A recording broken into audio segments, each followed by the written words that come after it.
Hey guys! Today you are going to ideally finish coiling the form of your vase. If you don't finish today, work on it this weekend because by Monday I want the whole 8 or more inches to be built on this vase. Now, last time you worked on this, you were supposed to get it at least 5 inches tall, right? At least 5 inches tall. And that part is going to become the body or the belly of the vase. Today, I'm going to start bringing in the shoulder area and making it narrower, and then bringing it up into a neck, and then thinking about my lip. So those are the final parts of the vase that I'm going to work on today. Now, here's the good news. If you thought this took a long time where you were building the form outward to make that belly area, the shoulders and the neck will take you less time, because if you think about it, it's less surface area that you need to coil. It's going to get narrower and narrower. That's less and less real estate that you need to fill with coils. So it is going to go up more quickly. But here's the downside. As your form gets narrower and narrower and narrower, it's going to become really hard to get your fingers inside there to meld the inside.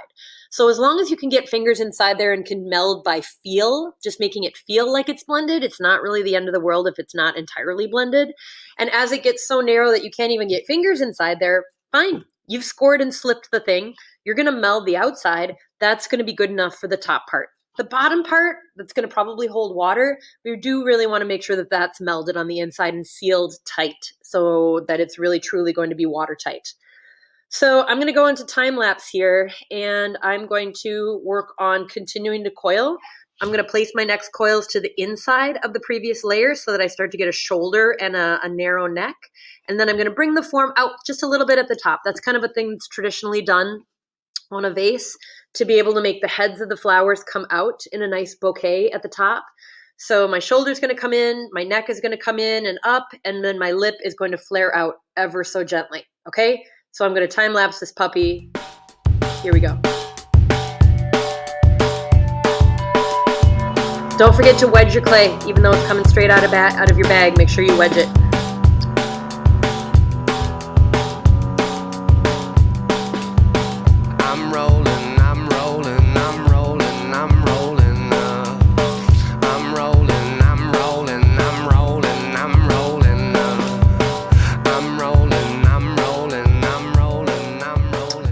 Okay, so I've been building this thing, and the top part of my pot right now, it is getting narrower, it is getting a neck. I'm about to put the last coil on top, and I want that top coil to flare outward just a little bit.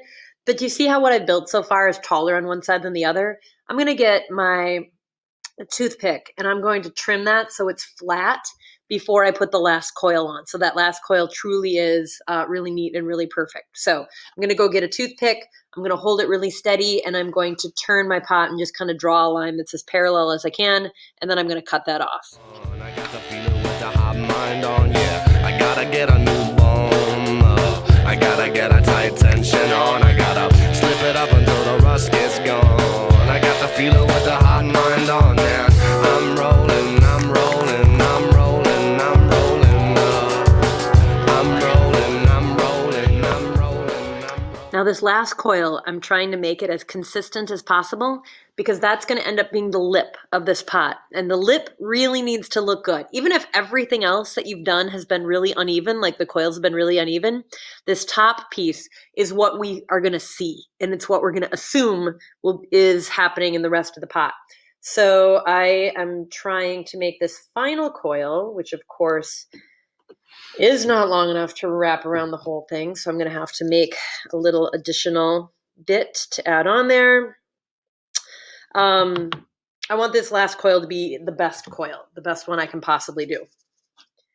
So let me chop off these ends that are not really very good ends, so the pieces meet really accurately. Score and slip, score and slip.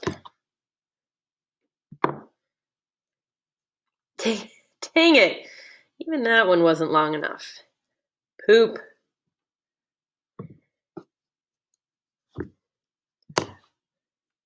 Okay. Well, this is the jankiest lip I've ever done, but I have faith because clay has plasticity, which means that I'm going to be able to meld it and fix it and smooth it So it's all good.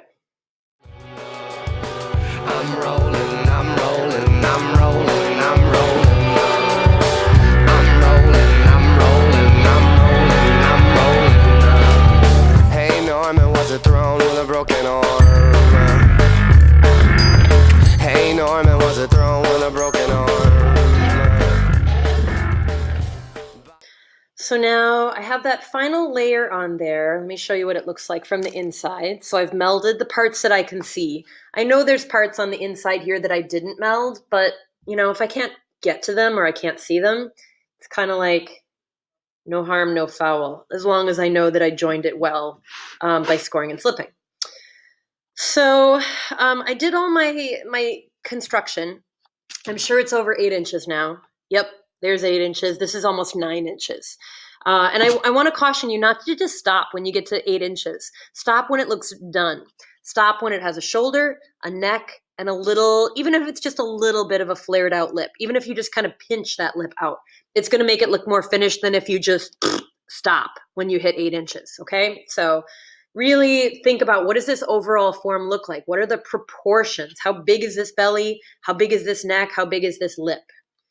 Okay, now I mentioned that I was going to show you how to use a tool, or how to make a tool out of an old gift card. So this is an old gift card that I haven't been to this store in years. It's flexible. It's important that it's strong but flexible, because what I'm going to do is I'm going to use this to really start to refine my coil shape. And it's important that your clay is leather hard when you do this. And what I'm doing is I'm putting a bend in this card. So the card is bent just like the belly of my pot is bent. And then I am going to scrape that curved surface over my clay. And I'm going to scrape it horizontally, diagonally, vertically, any direction I can to level out those lumps and bumps. See how it's scraping away the lumps and it's filling in the low-lying areas. This is really important. Not only does this smooth your piece, but it strengthens your piece. It compresses the clay platelets, makes them stick and stay together better, and it makes a much, much, much better looking piece. So this is going to take a while for me to do this. I'm going to see how I'm turning the pot. I'm getting the sides. I'm getting this new part that I just added is really soft yet, so I have to be really kind of careful up there. The part that's lower that I did earlier in the week is a lot stronger, so I can afford to push a little harder down there. Up here at the top, I'm not really pushing too much at all, because I don't want to, you see how much it's moving? I just don't want to dent what I've done today. So I'm going to have to come back and maybe do a little bit more scraping on this upper part tomorrow. So what I'd love for you to do today is get the final shoulder, neck, and flared out lip built on your vase. And while you know that the clay is still in the leather hard stage, get an old gift card and do this scraping too. The scraping, in my humble opinion, is actually really, really satisfying to start to see the clay start to smooth out and actually look better. So it's not that rough, bumpy kind of melding that I did earlier. I got to clear the clay off my scraper. It's really building up. So ideally what we want is some symmetry. And as of right now, I don't know if you can tell, my pot is more bulgy on this side and a little bit more evenly bulgy on this side. Like here, it's fatter down at the bottom. So what I'm going to start to do now is pay attention to that and try and even out that form so that it has a little bit more symmetry. So I'm going to push, and if my clay is leather hard, I should still be able to push. I can scrape.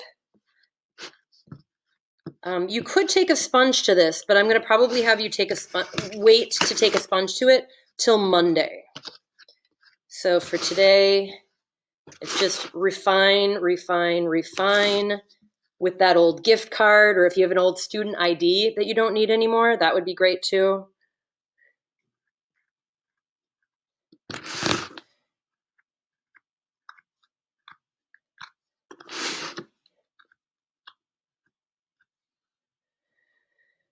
All right, so the lip is still a little bit taller on this one side. So I'm also going to come in and I'm going to do some trimming with my toothpick again to try and trim that down a little bit. Basically, I'm just kind of in the refining stage right now, doing kind of a slow refine of those surfaces to strengthen them and smooth them up. Okay, so that's about as far as I want you to go for today, folks. Remember, you're going for an at least 8-inch vase. You're going for something that has a body or a belly, a shoulder that slopes inward, a neck that's the narrowest point, and then a lip that flares out at least a little bit. I want to see a pretty consistent lip because the lip is going to be what we think the whole pot looks like on the inside. So just make that lip look good, and I'll assume that you made the rest of the pot look good. And then once you have built the thing, I want you to work on scraping it, making the form symmetrical so it's the same on both sides. And we're really trying to get as smooth as a surface as possible because next week we're going to start using the engobe, the colored clay slip. I'm going to teach you several different techniques you can do with that colored clay slip to be able to enhance this surface and make it really cool looking. Okay, that's it for today. When you're done, take a photo of what you created. Stick your ruler in it so we can see how tall the thing is, and then put that damp paper towel over the whole thing this time. We want to preserve it and keep it leather hard, not super drippy wet because that's going to make your pot melt. And then bag it or double bag it or do whatever it takes to keep it workable for next week. Okay. So take a photo of that, upload it today, one single photo. It's not the final photos yet. And that's it. All right. Have a fun Friday. Have a great weekend. Bye.